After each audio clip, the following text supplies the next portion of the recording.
1919ခုနှစ် Great Plains ဒေသတွင်စေကူတာသူတူဖြစ်လေ့ကျင့်ထားသောကိုမန်ချီလူမျိုးအမျိုးသမီးငယ်နာရူသည်သူမ၏အကိုတာဘီကဲ့သို့တဲ့တော်ဝင်မုတ်ဆိုတူဖြစ်ရန်အိမ်မက်ရှိလေသည်တမင်နက်ထိုခြေရခံလိုက်နေစဉ်ကောင်းငင်ရ၌ထူးဆန်းသောအလင်းတန်းများကိုမြင်တွေ့ခဲ့ရပြီး၎င်းကိုမိုးချိုးငတ်ဟုယုံကြည်ကသူမမုတ်ဆိုးဖြစ်ရန်အချိန်တန်ပြီးဟူသောနမိတ်တစ်ခုဖြစ်မှတ်ယူခဲ့တော်လဲအမှန်စင်စစ်မှာဂျိုသားမုတ်ဆိုးတူ၏အာကာသရင်ဆင်းသက်လာခြင်းသာဖြစ်သည်နောက်ပိုင်းတွင်မျိုးနွယ်စုစစ်တမ်းတူဖြစ်သူပူဟီကိုတောကြောင်တကောင်ကဖမ်းဆီးသွားခဲ့သည်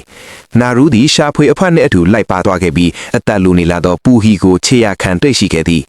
သူမသည်ပူဟီ၏တန်ရာများကိုကုသပေးခဲ့ပြီးသွေးထွက်နေစေရန်ခန္ဓာကိုယ်အပူချိန်ကိုရှော့ချပေးနိုင်သောလိမ္မော်ရောင်တော်စီယာရှေးပင်ကိုတိုက်ကျွဲခဲ့သည်နာရူသည်ရှာဖွေအဖွဲ့ပူဟီတို့နှင့်အတူရွာသို့ပြန်လာခဲ့တော်လဲတာဘီမှာတောကြောင်ကိုအမိဖမ်းရန်ကြံရစ်ခဲ့သည်ထူးဆန်းပြီးကြီးမားသောခြေရာများနှင့်အရေခွန်းဆုပ်ထားသောမွေဟောက်တကောင်ကိုတွေ့ရှိပြီးနောက်နာရူသည်ပါကာနှင့်အတူနောက်ကျောင်းပြန်လဲသည်တာဘီနှင့်ပြန်လဲပူပေါင်းခဲ့သည်၎င်းတို့သုံးဦးသည်တောကြောင်ကိုဖမ်းရန်ထောင်ချောက်ဆင်ခဲ့တော်လဲတောကြောင်ကပါကာကိုတပ်ဖြတ်သွားခဲ့သည်နာရူသည်တောကြောင်နှင့်ရင်ဆိုင်ခဲ့တော်လဲအဝေးမှကျဲလောင်သောဟိန်းတန်နှင့်အလင်းတန်းများကြောင့်အာယုံလွင့်သွားကတတိလက်သွားခဲ့သည်သူမနိုးလာသောအခါတာဘီကသူမကိုအိမ်သို့ပြန်တဲဆောင်လာခဲ့ခြင်းဖြစ်ကြောင်းသိရသည်နောက်ပိုင်းတွင်တာဘီသည်တောကြောင်ကိုတပ်ဖြတ်ပြီးရွာသို့ပြန်တဲလာနိုင်ခဲ့သဖြင့်စစ်တေနာပတိဖွဲ့ကိုရရှိခဲ့သည်တောအုပ်တွင်ပုံမကြီးမားသောချင်းချောက်မှုရှိနေသောကိုယုံကြည်သောကြောင့်နာရူသည်သူမ၏ခွေစာရီနှင့်သူထက်ခွာလာခဲ့သည်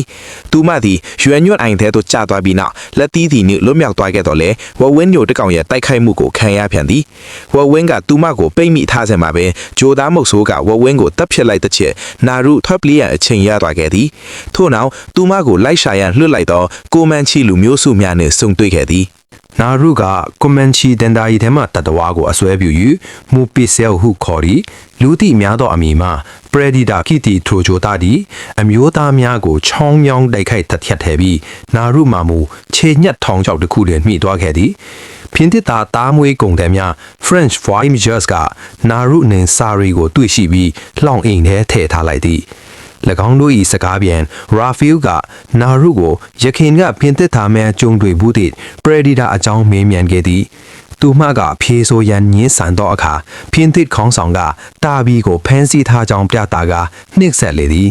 ထို့နောက်ပရက်ဒီတာကိုဖမ်းဆီးရန်အတွက်မောင်နှမနှစ်ညူလုံးကိုအစာအဖြစ်အသုံးပြုခဲ့သည်ပရက်ဒီတာကဖင်သစ်သားအများစုကိုတပ်ဖြတ်နေစဉ်တာဘီနှင့်နာရူတို့ထွက်ပြေးနိုင်ခဲ့ကြသည်နာရူသည်စာရီကိုစခန်းမှာကဲတင်ခဲ့ပြီးတေလူမျောပါဖြစ်နေသောရာဖီလ်နှင့်ဆုံခဲ့သည်ရာဖီလ်ကသူ၏ဖျက်ထောက်ခံထားသောချက်တောက်ကိုကုသပေးရန်အလဲအလွယ်အဖြစ်သူမကို Flintlock ပစ်စတော်တုံနီးတင်ပေးခဲ့သည်နာရူသည်သူ့ကိုလိမ်မော်ရောင်တော့စီယာဆေးပင်ကျွေးလိုက်သဖြင့်သွေးတိတ်သွားပြီးခန္ဓာကိုယ်အပူချိန်ကျဆင်းသွားသည်ပရက်ဒီတာရောက်လာသောအခါရာဖီလ်ကတေချင်းရောင်နေခဲ့တော့လဲရာဖီလ်၏ခန္ဓာကိုယ်အပူချိန်ညော့နေနေသဖြင့်ပရက်ဒီတာကသူ့ကိုမမြင်နိုင်ကြောင်းနာရူသဘောပေါက်သွားသည်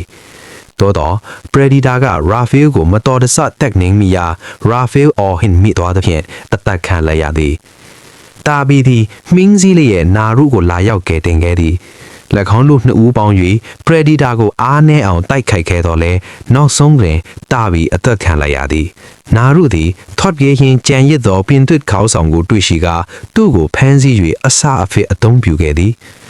သူမသည်ခန္ဓာကိုယ်အပူချိန်ကိုဖျောက်ရန်တော်စီယာဆေးပင်ကိုစားသုံးပြီးနောက်ပြင်သစ်ခေါင်းဆောင်ကိုတပ်ဖြတ်ပြီးသောပရက်ဒီတာကိုရာဖီလ်၏ပစ်စတော်ဖြင့်ချောင်းမြောင်းပစ်ခတ်ကသူ့၏မျက်နှာဖုံးကိုလွှင့်ထွက်သွားအောင်လုပ်ခဲ့သည်ထိုမျက်နှာဖုံးသည်လျှံစီနက်ကိုထိန်းချုပ်ရန်အသုံးပြုကြောင်းသူမသိရှိထားသည်သူမသည်ထိုကိရိယာကိုခိုးယူကပရက်ဒီတာကိုယွန်းညွန်းအိုင်တဲသို့များခေါ်ခဲ့သည်မျက်နှာဖုံးကိုယွန်းညွန်းအိုင်ဘတ်သို့မျက်နှာမူထားခဲ့သည်သူမသည်ပရက်ဒီတာနှင့်တိုက်ခိုက်ခဲ့ပြီးပရက်ဒီတာမှယွန်းညွန်းအိုင်တဲသို့ပိတ်မိသွားသည်ပရက်ဒီတာကနာရူကိုလှန်စီဘက်ဖြင့်ဖိတ်ခဲ့တော့လဲလွှဲချော်သွားပြီးမျက်နှာဖုံး၏လမ်းညွန်မှုဖြင့်ထိုးလှန်သည့်ပရက်ဒီတာတန်သို့ပြန်လဲဦးတည်သွား၍သူ့ကိုသေဆုံးစေခဲ့သည်နာရူသည်ပရက်ဒီတာ၏ဦးခေါင်းကိုဖျက်တောက်ကစိမ်းရောင်တောက်နေသောသွေးများဖြင့်သူမ၏မျက်နှာကိုချဲသွားခဲ့သည်သူမသည်ပရက်ဒီတာ၏ဦးခေါင်းကိုယူကရွာသို့ပြန်လာခဲ့ပြီးစစ်တေနာပတိအသည့်ဟုကြေညာခြင်းခံရတော့လဲနာရူကသူမ၏မျိုးနွယ်များအနေနဲ့အခြားနေရာသို့ရွေ့ပြောင်းရန်အချိန်တန့်တော်ပြီဖြစ်ကြောင်းပြောကြားခဲ့လေတော့သည်